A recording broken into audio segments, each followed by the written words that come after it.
E aí, conseguiu identificar qual é a estrutura anatômica do nosso desafio? Então vamos analisar com calma e ver se você acertou. O que nós temos é essa imagem aí. Qual é essa imagem? A primeira pergunta é simples e direta. E se você não conseguiu identificar essa imagem no primeiro momento, vamos dar um passo atrás para que possamos identificar com clareza essa estrutura. Nós temos aqui um corte sagital do cérebro, ok? Do cérebro, do diencéfalo, do tronco encefálico e cerebelo. E essa estrutura, ela faz parte do cérebro? Não faz parte do cérebro.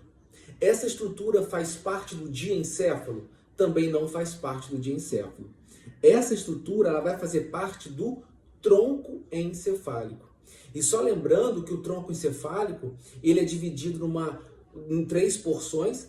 A mais cranial, a mais superior, é o mesencéfalo. A intermediária é a ponte. E a mais caudal, a mais inferior, é o bulbo. Então, o nosso corte anatômico do nosso desafio, ele faz parte do mesencéfalo. Ou seja, a porção mais cranial, mais superior do tronco encefálico. Só que aquela estrutura não é um corte sagital mediano como é esse corte. Aquela estrutura acaba sendo um corte transversal do mesencéfalo. Vamos identificar as estruturas. Antes de identificarmos nessa imagem, para facilitar a sua visualização, eu vou colocar para vocês um esquema, que eu acho que fica muito mais fácil de identificar. Nós temos aqui, posteriormente, o colículos, né? Se o corte é no nível do colículo superior, nós temos aqui o colículo superior. Se a gente continuar agora a imagem, nós temos aqui a substância cinzenta periaquidutal, e bem aqui no meio, o aqueduto cerebral. Aquela estrutura que une, que passa líquor entre o terceiro e o quarto ventrículo. Aí nós temos aqui representado o núcleo do terceiro par craniano, ou seja, do óculo motor.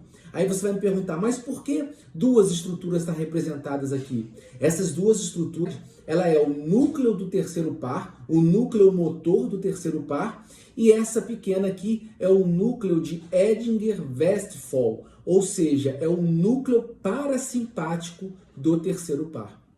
Ainda para identificar as estruturas, nós temos aqui o núcleo rubro, substância negra, e por fim aqui o pedúnculo cerebral. Lembrando que entre um pedúnculo e outro, nós temos essa fossa, que é a fossa interpeduncular. Só lembrando que a gente pode dividir essa estrutura, esse corte transversal do mesencéfalo, fazendo aqui um corte no nível do aqueduto, e nós temos aqui em cima o tecto do mesencéfalo e aqui embaixo o tegmento do mesencéfalo. E aqui, onde está o pedúnculo cerebral, a base do mesencéfalo. Mais uma vez, girando a imagem, nós temos o Mickey, e só para a gente lembrar também lá da neuroimagem. Lembra que nós vimos há pouco tempo o Mickey aqui na neuroimagem? A gente identifica as orelhas do Mickey, que é o pedúnculo cerebral.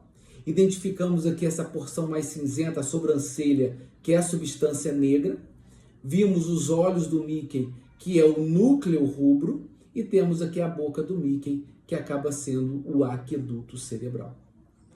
Seguindo, voltando para a nossa estrutura e para o nosso desafio, agora fica fácil. Se você viu no esquema, vamos lá, analisa comigo.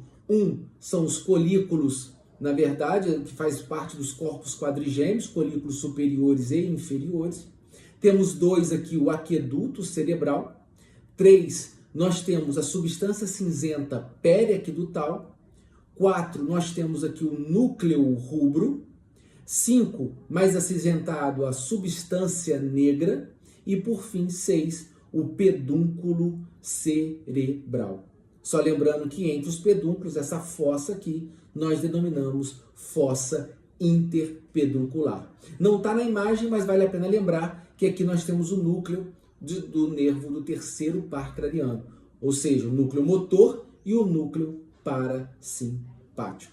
Curtam, comentem, salvem e compartilhem o nosso desafio.